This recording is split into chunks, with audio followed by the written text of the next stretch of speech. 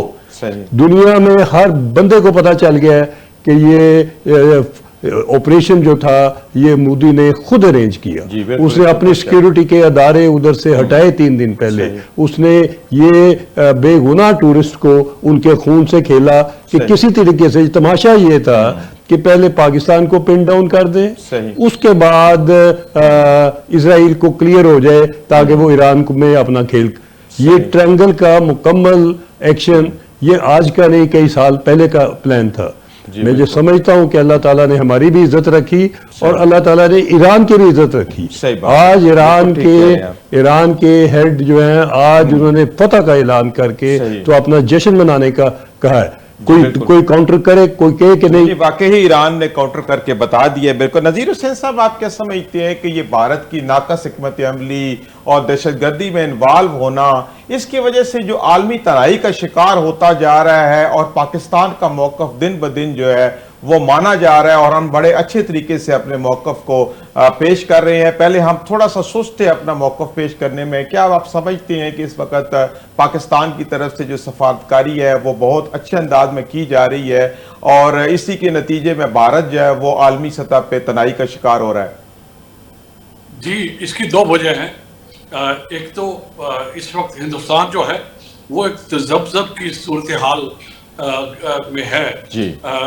ایک طرف وہ امریکہ کا ایلائی ہے، ایک طرف وہ کوآڈ کا ممبر ہے، ایک طرف وہ انڈو پیسیفک جو ارینجمنٹ ہے اس میں وہ ایکٹیو رول ادا کرنا چاہ رہا ہے، اور یہ جو ارینجمنٹ ہے یہ برکس کے بھی اگینسٹ ہے، یہ ایس سی او کے بھی اگینسٹ ہے، اور یہ جو جسے کہتے ہیں گلوبل ساؤتھ اس کے بھی اگینسٹ ہے۔ تو یہ ایک انٹرنل کانٹرڈکشنز ہیں، اور وہ جو کانٹرڈکشنز ہیں وہ باتوں سے، چلاکی سے یا الزام لگانے سے یہ کامیاب نہیں ہو سکتا۔ اب جہاں تک ایس سی او میں ٹھیک ہے ان کا ممبرشپ ہے فارملی، لیکن نہ ان کا دل وہاں پر ہے، نہ وہ ایس سی او ممبرز کی پالیسی کے ساتھ ہے، نہ ان کی جو بھی ارینجمنٹس ہیں اس کے ساتھ ہے، لہٰذا اس کو وہاں پر پسپائی ہو رہی ہے۔ اب برکس کے اندر آپ نے دیکھا جب برازیل میں اس کے اوپر رائے لی گئی کہ ڈی ڈالرائزیشن ہو تو ہندوستان اس کے اگینسٹ تھا۔ اب آپ یہ نہیں کہہ سکتے کہ میں ایک فاؤنڈنگ ممبر ہوں، میں پاکستان کو تو اندر نہیں آنے دوں گا لیکن میں برکس کو بھی نہیں چلنے دوں گا۔ تو یہ جو انٹرنل کانٹرڈکشنز ہیں یہ ایک ان کے سامنے آ رہی ہے، نمبر 1۔ نمبر 2، یہ جو پہلے جس میں نے عرض کیا ان کا جو ورلڈ ویو ہے وہ بھی بہت ناقص ہے۔ اسرائیل اور ہندوستان اپنے آپ کو سمجھتے تھے کہ ہم کوئی اسپیشل کنٹری ہے یا اسپیشل اینٹیٹی ہے۔ ہندوستان کہہ رہا تھا کہ جی میں بننے جا رہا ہوں۔ جب پاکستان کے ساتھ اس کا مقابلہ ہوا تو 4 دن کی جنگ آپ سہ نہیں سکے۔ جی بالکل، آپ صحیح کہہ رہے ہیں، بالکل جو نقصان ہوا۔ جی بالکل۔ اور میں ذرا اسرائیل کی بھی بات کر دوں، اسرائیل کو بھی پچھلے 70 سال سے جی اسرائیل پہ تفصیلی بات چیت اگلے سیگمنٹ میں کرتے ہیں۔ نذیر حسین صاحب تھوڑا آگے بڑھتے ہیں بریگیڈیئر لیاقت علی طور صاحب کے ساتھ۔ بریگیڈیئر صاحب کیا سمجھتے ہیں کہ پاکستان کی عالمی سطح پہ عسکری اعتبار سے اور سفارتکاری کے اعتبار سے کیا ہم واقعی ایک باوقار ملک بن گئے ہیں اور اس وقت ہماری ایک جو ہمارا ایک سٹانس ہے وہ پریویل کر رہا ہے، اپ ہولڈ ہو گیا اور اب دنیا ہماری بات سننے لگ پڑی ہے؟ کیا صورتحال تبدیل ہو چکی ہے؟ جی میں سمجھتا ہوں کہ بڑی اس وقت مثبت صورتحال ہے اور اس کے اوپر کافی اطمینان ہونا چاہیے ہم سب کو کہ پاکستان کی جو سفارتکاری بھی کامیاب ہے اور پاکستان کی جو تصویراتی پوزیشن ہے وہ بھی بہت اچھی ہے، اور اس کے ساتھ ہی پاکستان نے جو ثبوت دیا ہے اپنی فوجی استعداد کا پوری دنیا کے سامنے آیا ہے۔ اس دنیا کی عادت ہے کہ یہ طاقتور کو سلام کرتی ہے، اور پاکستان نے، بھارت نے جب آپ پہ حملہ کیا اس کو اندازہ نہیں تھا کہ پاکستان کی فوجی استعداد کیا ہے، تو جب وہ سامنے آیا ہمارا وار، جب ہم نے وار کیا جی تو وہ 5 گھنٹے سے زیادہ نہیں سہ سکے، صحیح کہہ رہے ہیں، اور جا کے جو بھی دنیا میں ان کے مربی تھے یا ان صحیح، کے حمایتی تھے ان کے پاؤں میں پڑ کے کہا جی، کہ جی، خدا کے لیے جان چھڑا دو، کسی طرح جنگ بند کرو، صحیح اور یہ دنیا نے دیکھا۔ جی پاکستان نے ان کے 26 ایئر فیلڈز پر حملہ کیا، جی بالکل آپ صحیح کہہ رہے ہیں، 6 جہاز واقعی تو بڑے گرا دیے، بھرپور 6 انداز جہاز تو میں گرا دیے۔ میں یہ کہنا چاہتا ہوں جی، کہ 6 جہاز تو گرا دیے۔ صحیح، یہ آپ خود سوچ سکتے ہیں کہ 26 ایئر فیلڈز پر حملہ ہو تو کیا ایک بھی نہیں لگا؟ نہیں یہ بات آپ کی ٹھیک ہے کہ یہ نمبر آف جو ہے ایئر کرافٹ کے ڈیمیج ہونا بہت زیادہ ہے، یہ وقت کے ساتھ ساتھ ساری چیزیں جو ہے وہ سامنے آئیں گی، وہ سامنے آئیں گی۔ جی بالکل ٹھیک ہے۔ بریگیڈ صاحب آتے ہیں آپ کی طرف۔ بریگیڈیئر غضنفر علی صاحب کیا سمجھتے ہیں کہ آج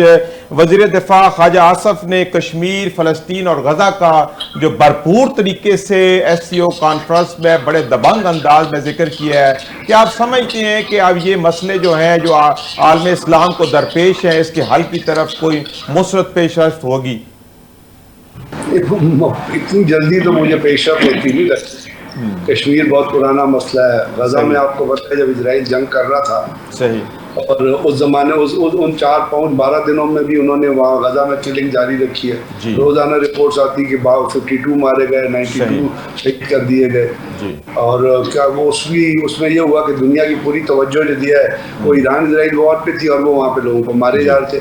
غزہ کے لوگ ابھی تک لڑ رہے ہیں، اور انہوں نے اپنا ریزالو جو ہے وہ نہیں چھوڑا، حماس اور حزب اللہ نہیں چھوڑا۔